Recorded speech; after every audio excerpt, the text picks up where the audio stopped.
Applejack has been one of my favorite characters because despite being a Western stereotype, she has many aspects I can relate to. She has a self-reliable and independent attitude, and it was demonstrated really well in Applebuck season, and the other being stubborn and uptight in her pride.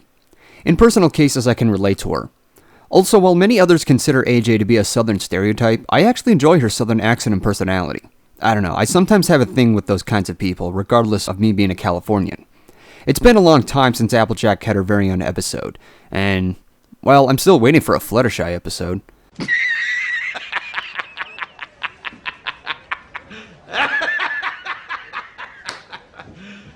You serious? But anyway, I was very glad that she got her very own episode she deserved recently called The Last Roundup. The episode begins with a surprising appearance of Derpy Hooves, an ongoing background character who's made out of a simple animation error. Having dialogue and front stage moments, all the bronies utterly exploded with excitement around the world, according to the livestream chat box. Hey, I never saw that coming either. Getting back to the plot, Applejack leaves Ponyville to compete in a big contest and promising a big prize with a good enough fortune to fix the town square as it's heavily damaged. Of course, the mayor easily comes off as a blunt and typical politician demanding money. Unfortunately, she never returns, and the main six search to find Applejack and see why she hasn't returned.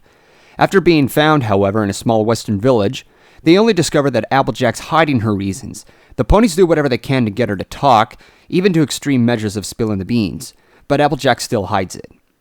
You can pretty much guess what happens at the very end. I'll get back to that in a bit. One of the things I loved about this episode was the humor, and despite the huge attention of Derpy, some pony else also managed to steal the show. Pinkie Pie.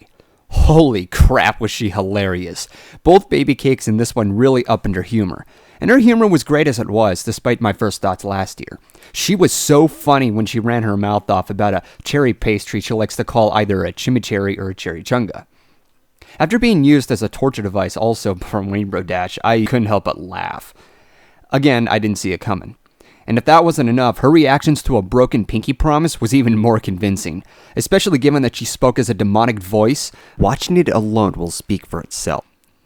The second thing I loved about this episode is also what I loved about the more recent episodes in general. The expressions are much more livelier than ever. This isn't the first time it's mentioned though, but damn, I love the way how each of the ponies are much more expressive from the simplicity to the complexity. I also love how some of the heads are angled, especially Rainbow Dash. Thirdly, getting back to the ending of the episode as well as its moral. As I said before, I can relate to Applejack to some levels, and her truth is one of the more relatable topics. Her reason is very convincing and kind of scary for the position she's in. The real reason why she kept herself away, pardon me for spoilers, was because she didn't win the first prize nor any cash in return. Not the slightest bit did she have the guts to return either, and I can only understand why. Broken promises and failed attempts are one of those keys that hurt, and this episode proves it really well. In general, revealing secrets is a big risk.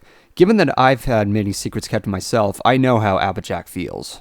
The only downside to this episode was the ending with Rarity and Pinkie Pie. As admittedly funny as it was, they were left behind at the end of the episode. Why? What exactly did Rarity do to deserve such torture like that? And why would she take this all out on Rainbow Dash? Granted, the ongoing chimichurri and cherry chunga was still funny, but I felt skeptical about that. Hopefully a later episode should be able to cover that up. This episode was overall a treat to all the bronies out there, especially given that Derpy got some screen time and is now canoned. Hopefully she'll get an episode of her very own. Oh man, do I love this show.